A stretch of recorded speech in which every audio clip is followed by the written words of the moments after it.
Saudações, amigos do Em Guarda! Muito bem. Sim, a arte marcial seria como uma ponte que cruza rios. Em alguns casos, cruza continentes. Tá? Porque nós herdamos uma cultura, herdamos um estilo, herdamos uma família que vem de terra distante, como a China, que é hoje o nosso assunto. O Em Guarda recebe um mestre que tem histórias lá na Terra, no berço do dragão, do velho dragão chinês. Estamos aqui recebendo, eu vou dizer, com muito privilégio, porque os amigos do Em Guarda vão saber que trata-se não apenas de um mestre de técnicas, de formas, mas um mestre de conhecimento. Muito bem-vindo, Vinícius Severo, grande mestre. Opa, nossa! É um prazer estar aqui. E ao lado dele nós temos dois meninos muito arteiros, né? Eu digo com respeito, eu sou mais velho que eles, eu posso chamá-los assim. Que é o mestrão também, que é o Edgar Weissman. Acertei? Acertou. Boa tarde, bom dia, né? Quando estaremos assistindo, boa noite. Prazer estar aqui novamente. Isso. E o professor Rafael Fanali. Isso aí, um prazer. Opa, bem-vindo. Mais uma vez no programa aqui em Guarda. Depois que vocês estiveram da última vez, aconteceram ocorrências do pessoal aí, né? Falando, mas que esses meninos aprontam muito, né? Mas foi uma grande instrução, viu, mestre Vinícius? Eles arrebentaram aí no conteúdo, né? E falaram do senhor. Eu imaginava encontrar aquele típico mestre de barbinha bem branca, cabelinho bem branco, porque eles falaram, esse mestre foi na China, estudou isso, aquilo, sabe esse estilo. Eu falei, não, é um mestre longevo de 150 anos de idade. Mas está aqui conosco um jovem mestre de verdade. Perfeito. Não é isso? É um prazer estar aqui, Márcio, com você. Por várias razões, já disse, inclusive, que no passado a gente teve aqui o professor Leandro, né, que era o professor de Cali, que era meu aluno também, então ele sempre falou muito bem de você.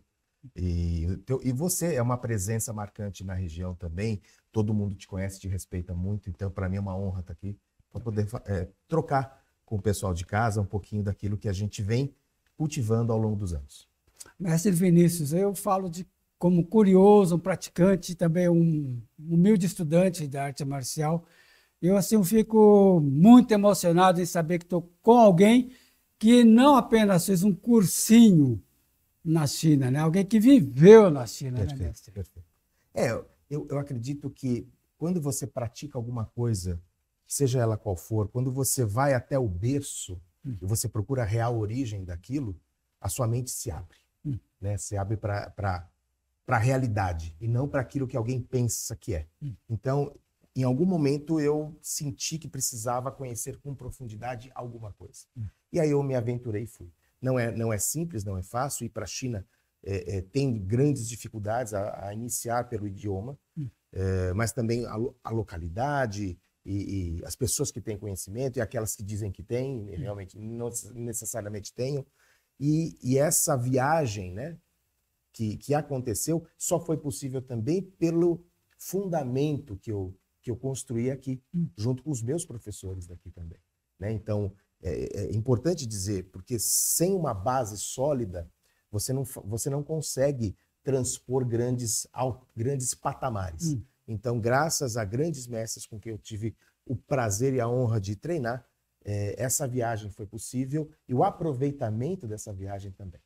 Mas, mestre, o que nós ouvimos e que o mestre Weissman também nos contou é que na China o senhor teve a grande oportunidade, né, de aprender e desenvolver o estilo. Sim. Não o estilo, vários outros, né?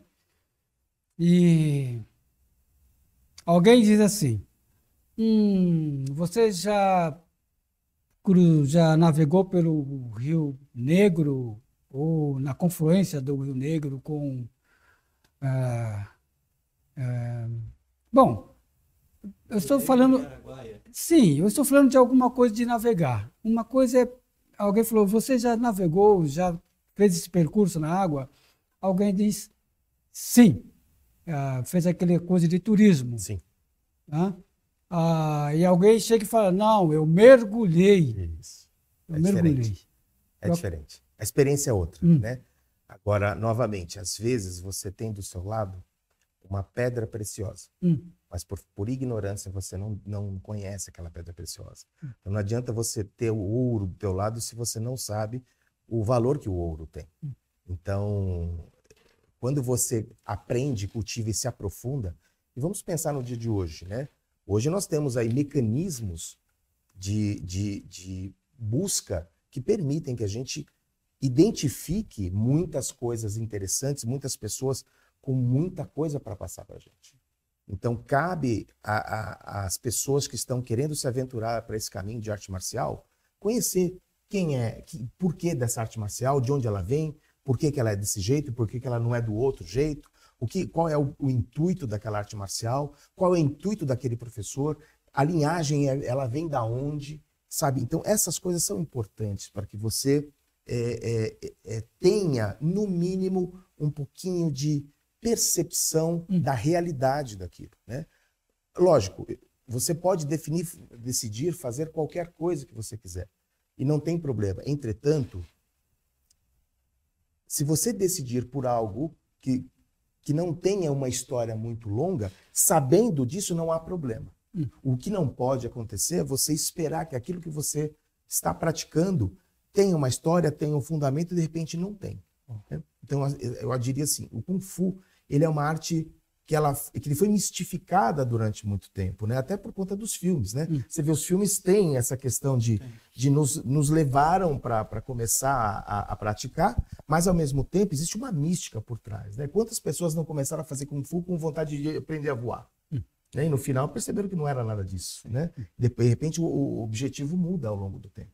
Então eu acho que é importante para nós sempre buscarmos mais informação, perguntarmos assim incessantemente, né? Eu me recordo aqui, por exemplo, aqui no Brasil, eu treinei muitos anos com o mestre Chiang Kai-wei. O mestre Chiang Kai-wei foi o pai do Kung Fu, foi o primeiro mestre que trouxe praticamente a maioria dos estilos, né, dos sistemas aqui para o Brasil.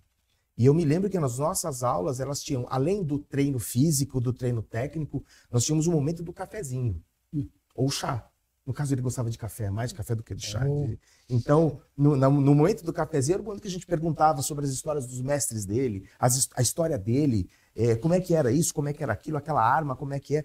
E a gente ia se aprofundando em outros assuntos que iam enriquecendo cada vez mais e fazendo com que a gente sentisse uma alegria muito grande em estar treinando aquilo. Então, eu diria que, tanto no Brasil quanto na China, quanto mais você buscar além da técnica, além da luta, além do exercício, quanto mais você buscar a cultura que está por trás daquilo, mais enriquecedor e mais motivante vai ser a tua prática.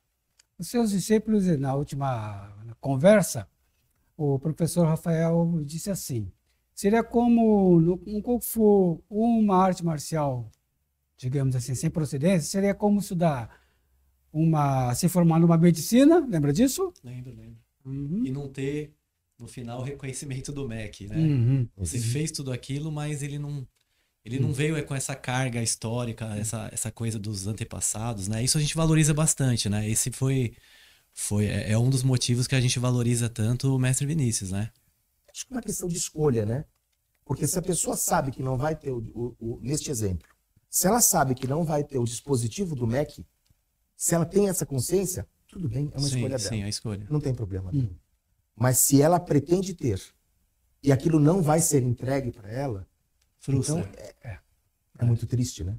A pessoa, ela despende do tempo. E vamos pensar, a gente não tem tanto tempo aqui. Então, o pouco tempo que a gente tem que usufruir de maneira inteligente, de maneira coerente, né? E então precisa fazer sentido tudo isso. Sim.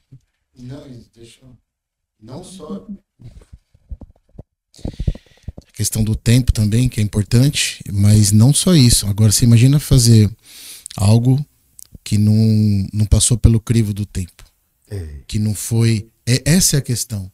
É um estilo que não foi testado, que não passou por guerras, que não sobreviveu e que, isso aqui funciona. Posturas inventadas não sei da onde, né, da cabeça, que vai danificar o seu joelho ao longo do tempo e sua coluna.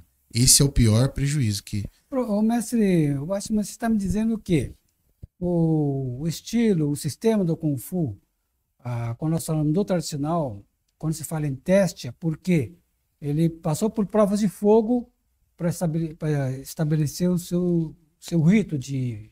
Exatamente, os estilos de Kung Fu. A China estava sempre em guerra, né? E o mestre pode falar melhor do que eu. Eu aprendo muito, inclusive, com o mestre sobre a história da China, né? Morou lá, fala fluente. E enfim, eu também já estudei muito, mas estou aprendendo muito ultimamente com o mestre. E a gente sabe que os estilos, né, de Kung Fu, além de passar para família, né, passado de geração em geração, para discípulos ali, não era... Inclusive, uma das contribuições do Bruce Lee foi isso, né? Foi que abriu para o Ocidente ensinar o Kung Fu, permitir ensinar o Kung Fu. Essa foi uma briga, né? Para não chinês. Inclusive, ele era um não chinês, né? O próprio Bruce Lee, né? Sino-americano. Então, quando um estilo ele não é milenar, não tem essa tradição, não passou por guerras, não foi confrontado e testado, aí eu posso chegar amanhã e inventar um negócio, alguma coisa e tá bom. E como que prova, né? Você testou aonde? Essa é a questão, né? Não só ter a aprovação do MEC, ter um grão-mestre por trás, mas é a questão de você ver que funciona. São movimentos que já foram testados, já foi utilizado. Tem um ponto interessante que vale o comentário. Mesmo nas linhagens tradicionais, que tem uma história, é importante se preocupar também com o método de como fazer aquele conhecimento entrar na pessoa. O que a gente vê não é só a didática. O que a gente vê não é só no Brasil, não. Nos Estados Unidos, na Europa, na própria China. Né? Porque a China, de certa forma, ela abdicou do tradicional para usar o moderno. Então, o moderno se expande. O moderno, que já não é tão moderno, né? Vamos pensar que o moderno é dos anos 70, fim dos anos 70, mas ele não é tão moderno, mas é onde o governo investe, pesquisa e tudo mais para poder se solidificar cada vez mais. Mas veja que quantos elementos do moderno os tradicionais utilizam. A pensar, por exemplo, no chute. Você vê, quando você abre os braços e faz o chute frontal, né, que eu vou chamar, sem nomes chineses para não atrapalhar. Mas quando você faz um chute frontal com os braços abertos, isso não é do tradicional. Mestre, eu convidaria o mestre a falar o nome em chinês também. Pode falar, porque... Tá. Xuan Fenjiao, por exemplo, que é o furacão, ou o peão. Né? Você vê como eles fazem. Eles fazem com uma perna dobrada. O chute é atrás, o chute é nas costas. Dá uma olhada, você pega o pessoal de Wushu moderno. Quando eles saltam para fazer esse chute, o chute não é na frente, o chute é nas costas. E o chute com uma perna dobrada e outra esticada.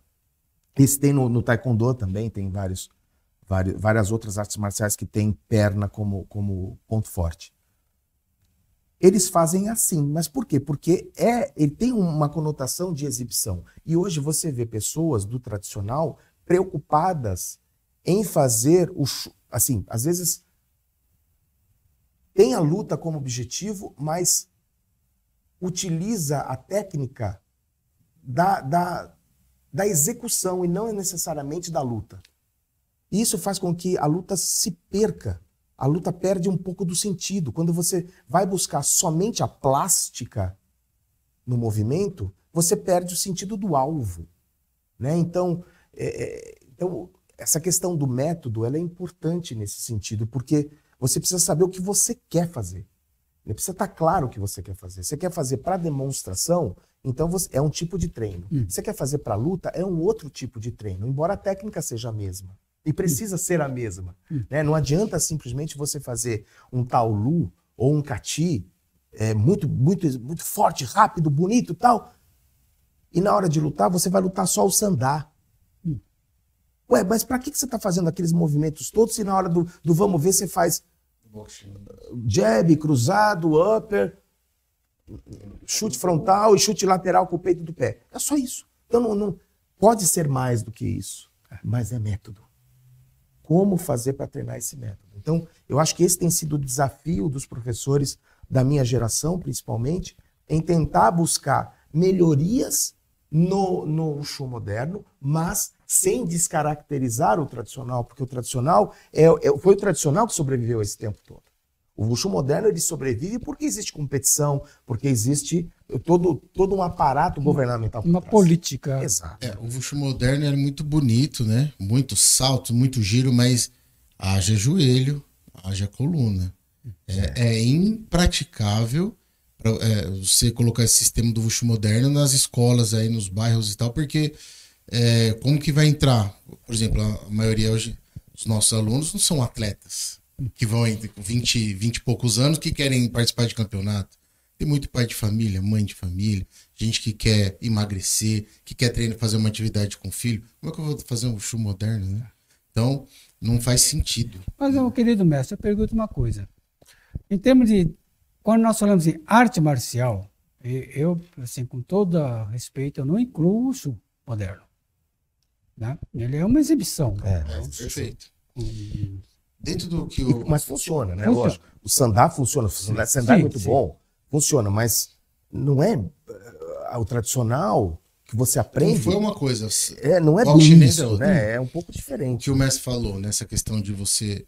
Da aplicabilidade, né? A gente procura treinar na nossa escola, na KF5 Animais, entra lá depois no site, KF5 Animais.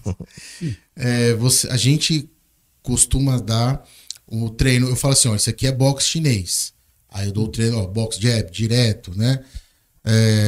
E aí vocês precisam saber disso. Chute frontal, precisa saber lutar das duas formas, que não é fácil. Não é fácil você aprender a lutar de uma forma, quanto mais as duas formas. Então, e aí agora, aí tem treinos que eu falo, agora a gente vai treinar só o Kung Fu clássico. Não quero ver boxe chinês, não quero ver jab direto, eu quero ver palma, eu quero ver salto, eu quero ver pantera, eu quero ver, enfim, eu quero ver os elementos do Kati, vocês colocando, fazendo o treino devagar, 3 ataques, você defende, depois inverte, você 3 ataques, 3 defesas. E devagar, o intuito não é campeonato, não é ganhar do outro. O intuito é treinar a mente, né, para você ficar ali, começar a entender a lógica daquele movimento. Ensinar o corpo, né? Exatamente, condicionar a mente, né? O Kati é isso, é condicionar a mente. Você fala assim, nossa, Kung Fu é balé, é dança, tem um monte de Kati, não serve para nada. Serve. Eu já precisei me defender 2 vezes na rua, uma dentro de casa, um agressor dentro de casa e um na rua, e funcionou as 2 vezes. Eu não tomei um golpe, né? Na rua uma pessoa veio com um objeto cortante, inclusive, não tomei um golpe. E em casa a mesma coisa. Eu vi, parece a câmera lenta assim, ó, de tanta gente praticar, parece que eu vi a pessoa dando um soco em câmera lenta assim, ó. E você vê assim, igual o Homem-Aranha, você fala, não é possível que o cara tá dando um soco dentro da minha casa. E aí eu reagi, eu dei um soco e eu nem pensei, eu não pensei assim, eu vou dar um soco. Simplesmente saiu. Depois eu falei, caraca, o que aconteceu, né? Isso tudo, o Kati. Mas assim, anos praticando. Já está no corpo, né? Já está no corpo. Mestre, quando eu vejo ali, eu leio Cai Li Fo, né? Estou no mandarim. Sim. Mas nós estamos falando de Choi Li Fa, que é a pronúncia do sul. E o mestre tem essas 2 vertentes, né? Tem. Tem. A nossa escola, ela oferta para quem, né, para os interessados, sistemas do norte e sistemas do sul, né? São as 2 coisas. São bem diferentes entre si. O sul ele tem uma característica um pouco mais, eu vou chamar de um pouquinho mais travada, e o Choi Li Fa não se encaixa nisso. O Choi Li Fa é um estilo híbrido, Ele é um estilo curto no sentido de distância, ele não provoca grandes movimentações, grandes deslocamentos, mas ele tem movimentos largos. Esses movimentos largos de grande alcance são movimentos do norte. Mas eles fazem num espaço pequeno, que é o espaço que o sul oferta, né? Que é comum no sul.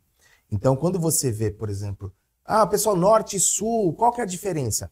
A diferença são os sistemas. Então, no norte, a gente tem uma preponderância de um conceito chamado Liu He. Esse conceito do Liu He são as 6 harmonias, ou 6 direções. Então, é a utilização sempre de cima para baixo, de um lado para o outro, trás para frente. Então, são essas 6 direções. É mais ou menos o sentido que se usa para o ideograma, para a escrita. Exatamente. O segredo da arte marcial chinesa está na escrita. Né? Toda vez que se escreve alguma coisa, existe uma profundidade naquele ideograma que ela supera aquilo que é dito. Né? Então, a ideia, a caligrafia, né? Você vê que eles costumam dizer que um bom calígrafo tende a ser um bom espadachim. Não é? Porque ele entende a nuance que o ideograma dá e a direção que a espada deveria ter. Né? Então, sempre existe um foco central. Mas que tipo de movimento, que tipo de ação você inicia, onde você começa e onde você termina. Né? Então, todo movimento, tanto de mão quanto de arma, ele tem esse princípio de buscar sempre o centro. Veja você, outras artes de combate, o boxe, por exemplo, né? Você não vai ver um lutador de boxe assim. Ele está sempre recolhido, ele protege o centro, mesmo às vezes sem saber. Ele protege o centro, protege o queixo, ele faz uma postura toda fechada, né? Como se fosse... E isso está corretíssimo, porque é este centro que mostra os pontos vitais e os pontos fracos. Então é aqui que a arma deve entrar, é aqui que o golpe tem que entrar, né? É aqui que, isso se você quiser finalizar, neutralizar rapidamente o oponente, né? Sempre na linha central. Por isso que geralmente o pessoal não treina estufado, sempre esconde. Né? Então esse esconderijo que faz parte da arte marcial, como um todo, ele é algo que precisa ser estudado com bastante afinco, com bastante interesse, para que tudo comece a fazer sentido. E as próprias armas, elas têm alguma coisa para iludir um pouquinho. Por exemplo, quando nós giramos o facão e a gente traz o facão à base, normalmente a gente oculta a parte de trás. É isso? É isso. Sempre. A lança tem o cabelinho. Aqueles penúzias, aqueles cabelos que também a gente fala que seria também para causar um tipo de... Pode ter esse sentido. Na guerra era muito comum essa penugem, né? Para não permitir que o sangue escorresse e você perdesse a facilidade de manipular, né? Mas com certeza, você vê, por exemplo, esses pingentes de espada longa, agora se usa muito, né? Tem a espada e aqueles pingentes maiores, é justamente para você causar uma ilusão. Né? Aliás, eu diria que esse tipo de situação é muito comum. Você veja a história da capoeira, não é? Que é muito... O pessoal pensava que era uma dança e, ao mesmo tempo, eles estavam treinando arte marcial. O tai chi, eles pensavam que era um exercício e, de repente, era uma arte marcial. Né? Então, tem gente que fala, não, porque o tai chi ele é feito lentamente para que as energias... Não é bem isso, não. Não é bem. A energia ela vai vir com um treino, com qualquer tipo de treino, treinos específicos, mas essa lentidão é simplesmente, como você disse, é para mascarar a verdadeira intenção. Né? Aquela pessoa que dá risada, mas está com um punhalzinho aqui nas costas. Né?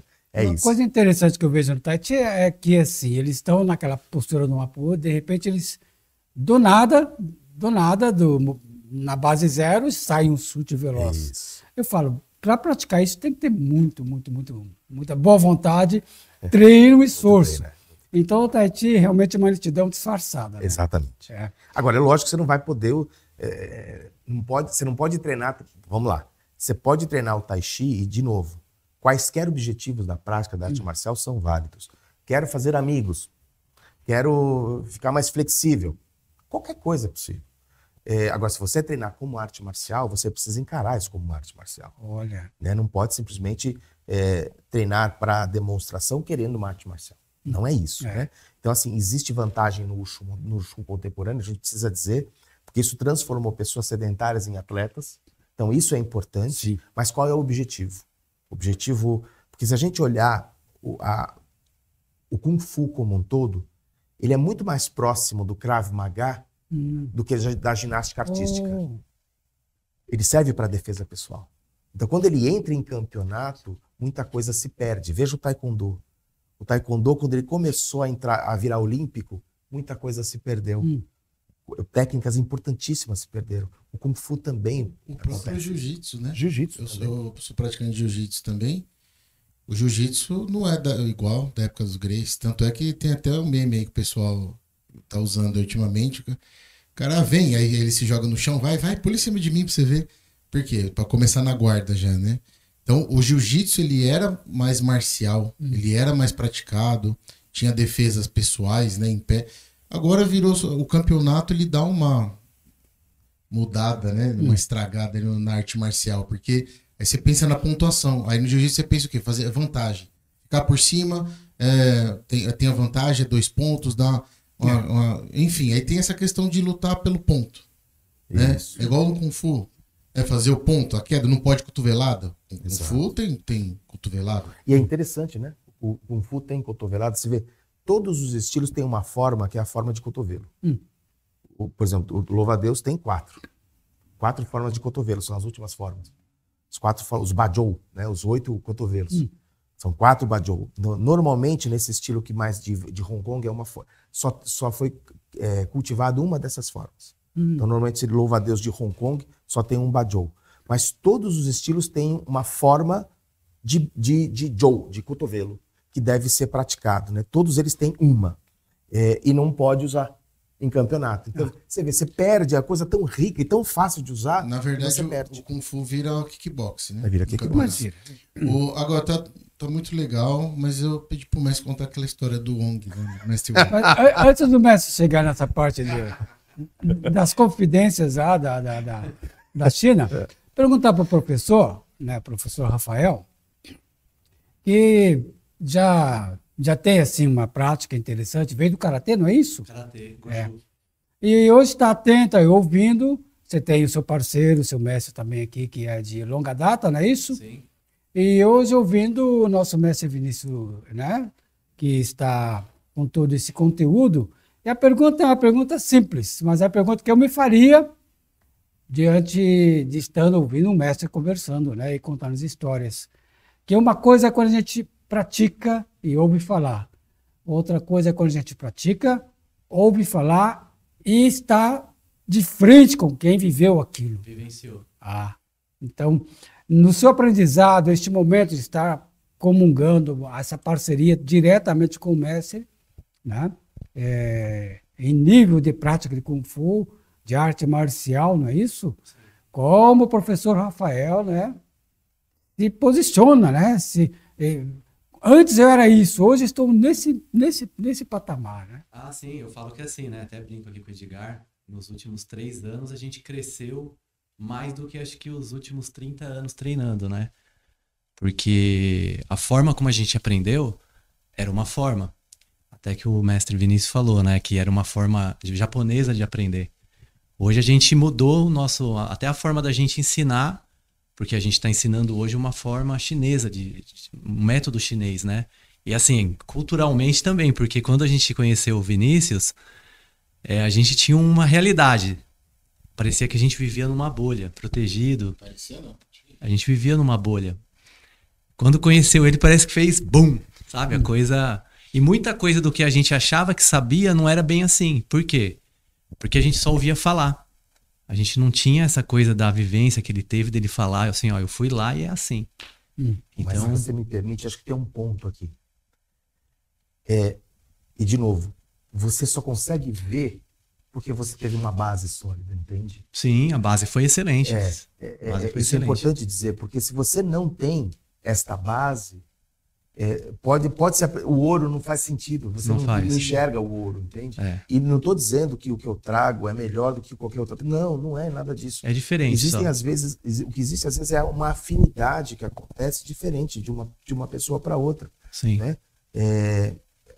Mas eu acho que o ponto é você sair da mesmice e se perguntar realmente, isso? Funciona? Isso funciona? Sim. É para valer? Não é? Você pega, por exemplo, Lee Kuan Yew. Lee Kuan Yew e o Won Hongfa. Lee Kuan Yew é o mestre... Grão-mestre. É o grão-mestre do Tet Ma Wong. Do Tet Ma Wong. Sim. Foi quem desenvolveu esse formato de Cholifá. Ele era lutador de lutas clandestinas. Ele foi um dos maiores lutadores da China na época dele. Como o Won Hongfa também foi lutador de lutas clandestinas no Louva-a-Deus. Foi o maior. O que ele fez no Louva-a-Deus, por exemplo? Ele elevou a base para ficar mais rápido. Sim. Ele aumentou a base para ficar mais fácil de entrar no oponente. Então aqui, por exemplo, o gato, né? Shurpu, que é uma base baixa. Shurpu, que é uma base baixa, ele elevou. Então você vê, por exemplo, o próprio pessoal de Garra de Águia também elevou a base. Nossa, por que eu não falo Maopu? Mapu? Mal do gato. Mal? É Shirpu, Shirpu gato. Porque na verdade a gente traduz isso como gato, mas não é postura do gato. É postura vazia. O Shir é o vazio. Shizu com trema. Shirpu. Sim. Que é o passo vazio. Que é o passo vazio. É isso. É só isso. A gente que inventou esse gato. Do gato, né? Porque vai, pisa, mas... É que nem Cati, nunca foi Cati. Mas é uma boa pergunta. Cati nunca foi Cati. Cati também não é Cati, é Taulu, né? Mas, meus amigos, agora... Estava concluindo ou já concluiu? Não, basicamente assim, foi esse boom, né? A gente aprendeu muito, cursos, abriu a mente. A parte de Shaolin do Norte também, né? É uma coisa que eu particularmente estou tendo uma certa dificuldade, né? Porque até o mestre Vinícius falou que é mais simples quem era Shaolin do Norte pegar um Cholifá do que um Cholifá pegar o Shaolin do Norte por conta desse método que ele falou que os estilos do Sul são mais retilíneos, né? O Shaolin do Norte começa numa ponta, tá aqui, outra hora tá lá, aqui, aí volta pro meio. É uma confusão para quem faz um estilo do Sul pegar um do Norte. Agora, vice-versa, não, né? Então, assim, eu particularmente estou tendo essa dificuldade. Mas, assim, é uma luta, é um desafio. E é um aprendizado novo, né? Porque é um estilo, comecei do zero. E aí é para todo mundo, né, Márcio? Porque, veja só, eu continuo treinando, eu continuo aprendendo, entende? Eu acho que quando a pessoa está disposta realmente a continuar o processo, isso faz com que o seu sistema de método vá modificando, vá melhorando e é uma melhora sem fim, entende? É algo que é crescente. E é engraçado que assim, o corpo já não obedece como ele obedecia, né, enquanto mais jovem. Por outro lado, o nível de conhecimento vai aumentando. Né? Você vai pegando experiência de vários outros professores. Né? Você vê, eu tenho experiência do mestre Fábio Lac, que é meu professor de Garra de Águia. Eu tenho experiências do mestre Luiz Leonardo, que é meu professor de Louva-a-Deus. Eu tenho experiências vindas do grão-mestre Chan, meu Deus do céu, né? Como negar isso? E tantos outros pelos quais eu continuo passando. Então, eu acho que quando você se mantém, você está ativo, você não se permite aposentar, a sua evolução ela é contínua. Entende? Talvez não tenha assim, é isso. Não é isso. É isso hoje. Mas daqui a um ano vai ser diferente. Entende? É a mesma coisa. Eu ensino... a gente estava falando outro dia isso aí, numa aula. Você aprende um Taolu ou algum movimento que você faça separadamente, de novo. O Taolu, ele é um livro. E esse livro, ele deve ser sempre consultado, mas capítulo por capítulo. Então, cada movimento do Taolu tem que ser treinado separadamente. Você tem que fragmentar o Taolu, não criar sequências. Não, esquece sequência, não serve para nada. Você tira o movimento e começa a treinar esse movimento. Pegue o Louva-a-Deus, por exemplo. Louva-a-Deus tem 12 princípios. São os famosos 12 princípios de Wan Lan. Você treina esses 12 princípios? Ah, não. Tá na hora de lutar, você aplica os 12 princípios? Não, nem sei quais são. Pois é. É aí que tá. Então, onde está o ensinamento? Né? Você pega Hungar, tem 10 princípios. Tai Chi tem 10 princípios. Mas esses princípios, por exemplo, do Tai Chi, não são aqueles do Yang Shenfu, que é a sua cabeça precisa estar como se estivesse pendurada por um cabo. Não, isso aí é para execução da forma, não é para a luta. Né? Então, se você conhece esses princípios e você passa a ter o objetivo de dominar esses princípios, quando... Então, por exemplo, Kou, que é agarrar. Agarrar. Então, Kou, né? Kou, Lou, Tsai. Então, são 3 princípios. Kou, Lou, Tsai. Isso, puxar. É o que vem depois é outro golpe. Mas Kou, Lou, Tsai. Você consegue aplicar o Kou, Lou, Tsai? Então, não estou te perguntando. É uma pergunta retórica, né? Mas tudo que o senhor fala, eu penso... Então, exato. Então, por exemplo, Kou, Lou, Tsai é para pegar um braço. Você treina a pegar um soco pela mão, pelo punho? Quando o soco vem... Porque é fácil, né? Quando você demonstra em câmera lenta, é fácil. Né? Você vai, não, você faz isso, depois você faz isso. Mas você treina isso para valer? Você tem um método de começar lento, depois você vai criando mecanismos para essa situação de agarrar, ser firme. Você tem treinamento para isso? Você treina segurando alguma coisa? Você puxa? Você faz... Se você não faz isso, então todos esses movimentos são vazios. Entende? Então tem que ter método. Se não tiver um método, para cada coisa que você for fazer, por exemplo, o mestre Yang Junmin, que mora em Boston. O mestre Yang Junmin, ele é um dos mais famosos do mundo em Qin Na. Ele é um especialista absurdo em Qin Na. Mas ele ensina, ele tem até vídeo no YouTube, o espectador pode procurar. Só para tirar uma técnica antiga do Kung Fu de torções. De torções. Agarramentos, apresamentos e torções. Ele é especialista nisso. Mas na época ele dizia assim para mim, olha, meu mestre me fez com que eu me especializasse em Qin Na. Eu sei 108 técnicas de Qin Na. Mas dessas 108, 20 eu aplico. E aplico bem em qualquer situação. Eu domino 20. As outras eu sei, mas eu não treinei tanto. Agora, essas 20, eu sei. Você entende? Então a questão é assim, qual é o mínimo que eu posso tirar daquela arte marcial para poder fazer com que eu me torne um especialista? Na história do Louva-a-Deus, você se recorda, no Templo Shaolin foram chamados 17 mestres para formarem esse estilo dentro do Templo Shaolin com o Wang Lan. Depois foi para fora. Um deles era mestre de Kou Lou Tsai. Ele só fazia Kou Lou Tsai. Mais nada. Ou Ao Lao Choi, né, que seria o no sul. Ao Lao Choi ou Kou Lou Tsai. Ele só sabia fazer isso. Então, é importante que a gente trace pequenos objetivos.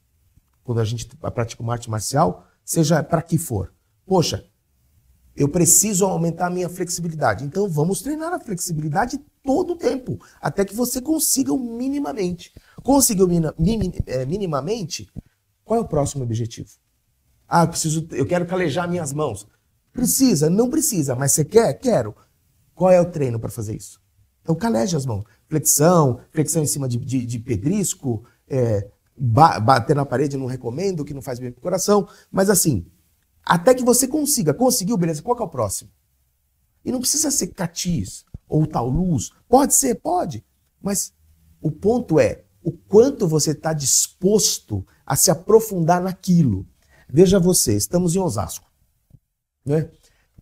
Eu, em algum momento, senti que os meus chutes não estavam tão bons. O que eu fui fazer? Procurei um especialista em chutes. Procurei um especialista de taekwondo. O mestre Eric, que já esteve aqui. Procurei o mestre Eric. Mestre Eric, olha, eu preciso melhorar meus chutes, que não estou bem, não está encaixando.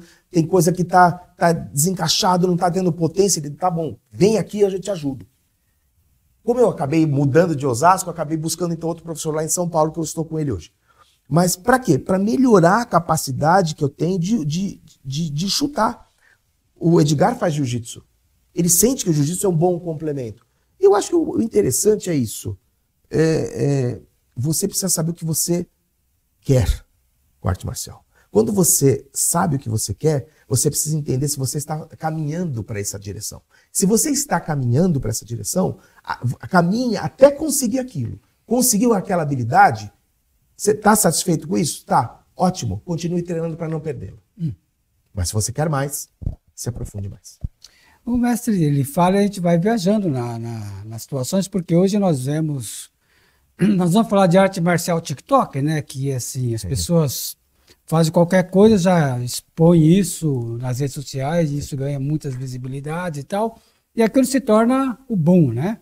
Mas nós estamos falando com um grande mestre que ele não se expõe, eu fico admirado, ele não é um mestre de se expor nas redes sociais, né? Ele é mais bem reservado, com tanto conteúdo, e eu quero encerrar essa nossa conversa, meu mestre, dizendo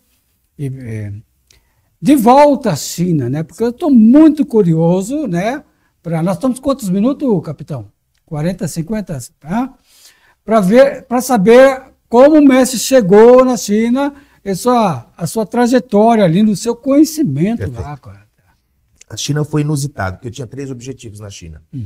Um deles era a formação final de acupuntura, na qual eu obtive. Eu fui aluno do mestre Liu Shimin aqui em São Paulo, aqui no estado de São Paulo.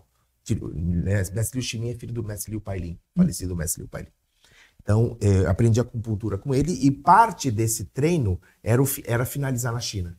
Então, eu fiquei na China justamente para fazer uma espécie de um intercâmbio, uma espécie de uma residência durante um período para a acupuntura. Muito bem, esse era um objetivo. O outro era sentido comercial para pensar em outra coisa, mas voltado para o Kung Fu, que era o meu terceiro objetivo, era buscar um aprofundamento específico naquilo que eu tinha mais curiosidade, que era o Wudang. Então, quando eu cheguei na China, eu cheguei para treinar nas montanhas de Wudang. Como nós temos hoje dois mestres aqui no Brasil, que representam o Wudang Sanfan, e foi nesse estilo que eu quis conhecer e me aprofundar. Então, eu fiquei esse tempo hospedado na China para conhecer o que era essa mística de Wudang. Porque uma coisa é o que o pessoal fala para você, outra coisa é aquilo que você vivencia, né? E aí eu percebi o volume da profundidade e o quanto treinar aquele estilo me ajudou até a compreender os meus outros estilos. Entende? O Wudang tem uma característica muito interessante de ser movimentos muito soltos, né? Você não trava o movimento em nenhum momento, você não trava o golpe em nenhum momento. E eu queria entender se isso era real, se a potência disso era real. Né? E aí eu pude ver que os movimentos de espada dependem muito disso, porque o Wudang é conhecido pela espada. Então os movimentos de espada de Wudang, que era o que eu estava buscando efetivamente, depende muito dessa auto-percepção de relaxamento sem travar em nenhum momento. E essa experiência foi fantástica. Muitas coisas aconteceram em Wudang, muitas coisas assim meio fantásticas, mas eu diria para você que enquanto artista marcial, se a pessoa pretende se tornar um professor, eu acho que é muito importante que ela vá para a China, treine com alguém lá, mas cuidado, né? Não é todo mundo que está habilitado para te dar treino lá. Não é só porque é chinês. Não é só porque é chinês. Né? Se fosse assim, todo brasileiro jogava futebol e dançava samba. Não rola. Né? Não é todo mundo que sabe fazer, aliás, a maioria não sabe. Falar nisso é professor de dança também. Dança de salão. É por causa da influência do Bruce Lee, que tinha o tchá-tchá-tchá. Tchá-tchá, verdade. Então foi isso que eu fui buscar. Eu fui buscar a visão deles. Qual era a visão deles de arte marcial? E encontrei. E isso mudou a minha arte marcial aqui também. Mas lá o mestre chegou como Cholifá? Não, lá eu cheguei para ir direto em Wudang. Wudang. Wudang. As montanhas de Wudang, as famosas montanhas de Wudang. Mas o mestre domina, louva a Deus. Cholifá, Shaolin do Norte, Chachuan, Huachuan, Lohan, Liu He Chuan, Shaolin Liu He Chuan, Xinyi Paquá, Tai Chi. Então eu conheço, assim, eu já passei por alguns estilos. Você vê. Sistemas, né? Tem alguns sistemas. A gente vê, volta a falar, né? Tem algumas pessoas com menos de 10 anos de treino que já, né, tem aí milhões de fãs por conta de promoções, de autopromoção, né? Nós estamos falando com um grande e real mestre de Kung Fu. Tem isso também. Como? Explica isso. Eu sou terceiro dan de arte ninja. Arte Bujinkan, né? Que são artes samurai e artes ninja. Tem essa questão também. Tem a impressão que se a gente for continuar conversando, ele vai contar mais situações, mais graduações. E eu sei que você está querendo falar alguma coisa, é uma pergunta rapidinho aí, né? Você vai fechar sem contar a história do Mestre Wang? Ó, sem contar que ele tem a maior coleção aí de Osasco Fala aí também. Coleção de bonecos? Isso é doido. Boneco? De boneco. Eu sou nerd também, então eu gosto de heróis, essas coisas. Tem um apartamento só disso. Eu tenho uma... De boneco, mas quais bonecos? Não, de boneco. Bonecos, então. Jaspion, tá. Marvel, tudo que você imagina. Tem bastante coisa. Mas como é a história que você... A história do Mestre Wang, ele que vai contar. Vai lá, mestre. A Mestre Wang. Mestre Wang, para quem não sabe, ele chegou aqui nos anos 80 e ele era um grande expoente, já faleceu em 2024, mas ele foi um grande expoente do Yichuan. Yichuan é uma arte específica, bem interna mesmo, criada pelo Wan Tianzai. E em certa ocasião, quando a gente treinava com ele, eu comecei a treinar com o Mestre Wang antes de treinar com o Mestre Shan. E em certa ocasião, a gente estava treinando numa das academias que foi na Vila Mariana, onde ele ensinava, e chegou um cara grande, assim, que a gente veio a descobrir depois que ele era um karateca. Um cara bem grande, bem forte. E ele falou assim, me falaram que o senhor é muito, muito bom de luta. Pro Mestre Wang, né? Você sabe, anos 80 e princípio dos anos 90 tinha muito esse negócio de desafios, né? As academias, um desafiava o outro, aquela coisa toda. E não era só no jiu-jitsu, né? O karatê tinha, judô tinha, todo mundo tinha. E aí esse karateca falou, eu gostaria de treinar, de lutar com o senhor. Aí o Mestre Wang, dentro daquele limitadíssimo português que ele tinha, ele falava, amanhã, vem amanhã. Tá bom, amanhã. E nesse momento, como a gente treinava, aquela academia era uma academia de Aikido, tinha um tatame muito, muito bonito, muito único, né? Aqueles tatames mais antigos, e tinha umas placas de tatame ao lado, assim. Ele pediu pra gente colocar esses tatames no teto. Existia uma armação que a gente montou com os aramezinhos para botar o tatame no teto. Pra que botar o tatame no teto, né? Tudo bem. Aí e de novo, você pode acreditar ou não, eu também, se eu tivesse do seu lado, também não acreditaria, mas eu vi isso. Então, ele chamou, então, 6 ou 7 alunos. Diz que esse karateca era campeão. Né? Ele era dizer o nome. Não, de jeito nenhum. De jeito nenhum. Ele é um cara famoso. Era um cara famoso. Inclusive, eu treinei com ele. Depois disso, eu treinei com esse karateca, inclusive. Depois virou um amigo nosso, né? Mas ele era um campeão, ele era um cara muito forte, assim. E ele voltou no dia seguinte. Então, era um domingo.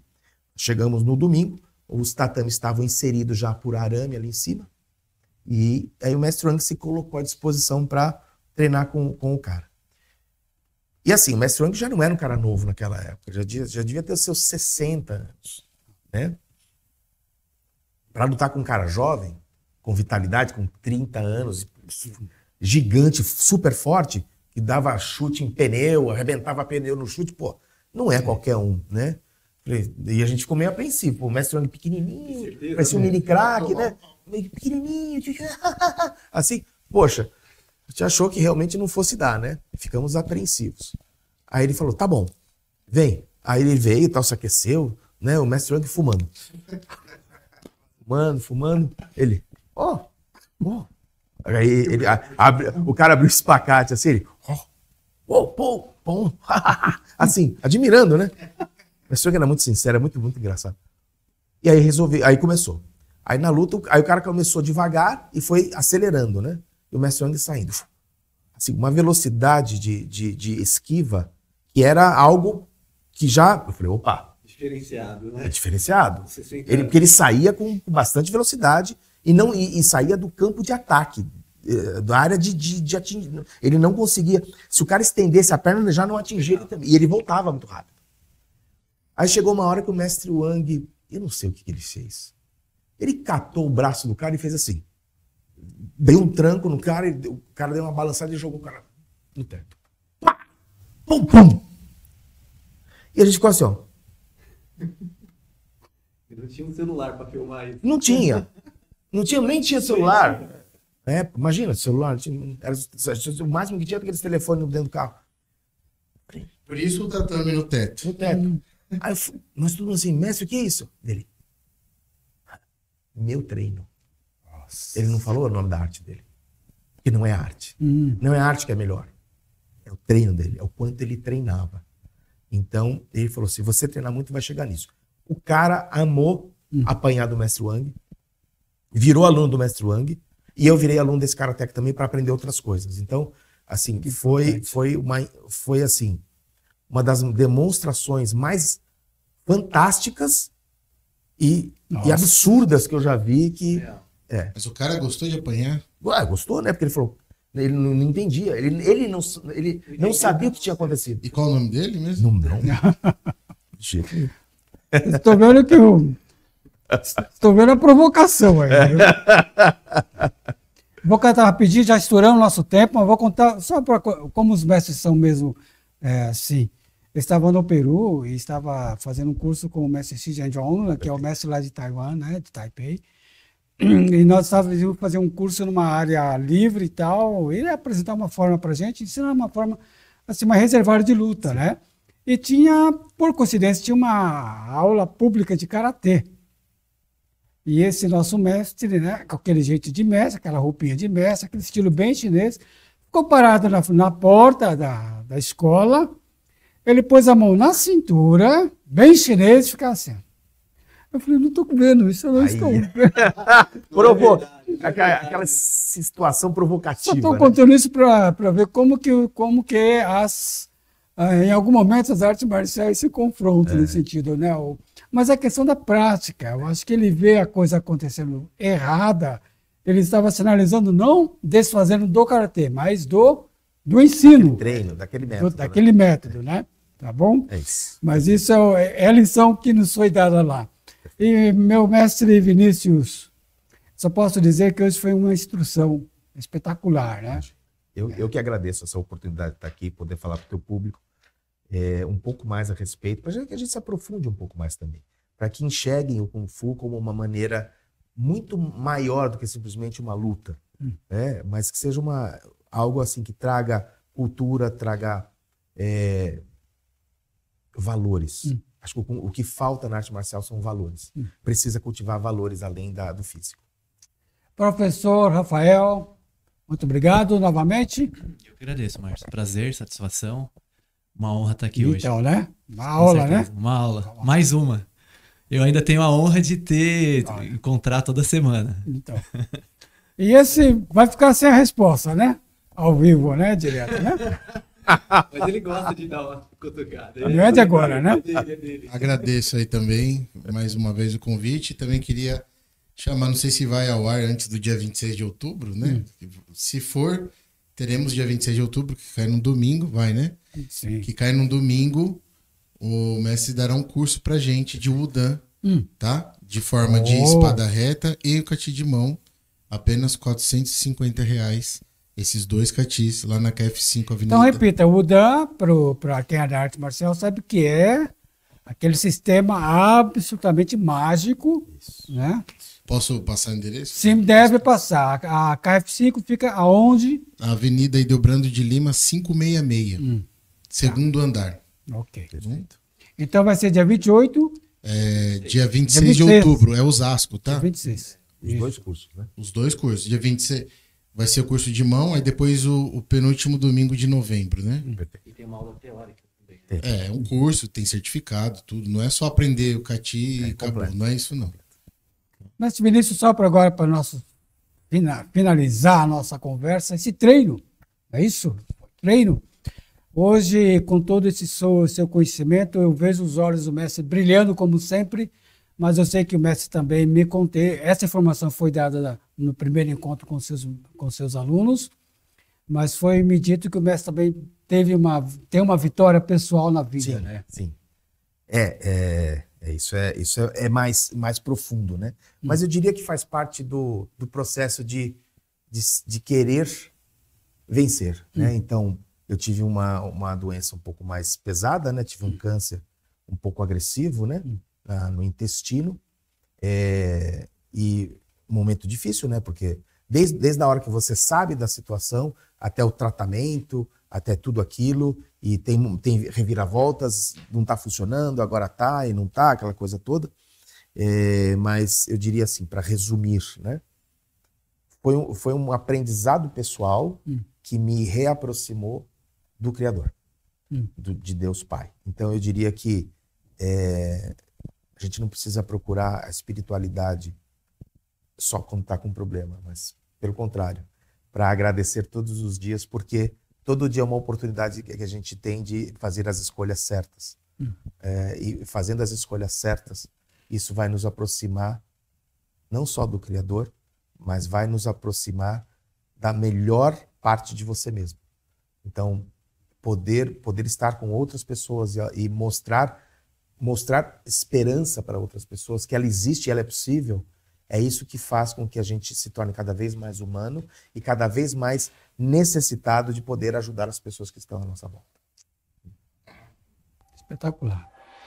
Mestre, muito obrigado. Professores, amigos do Em Guarda,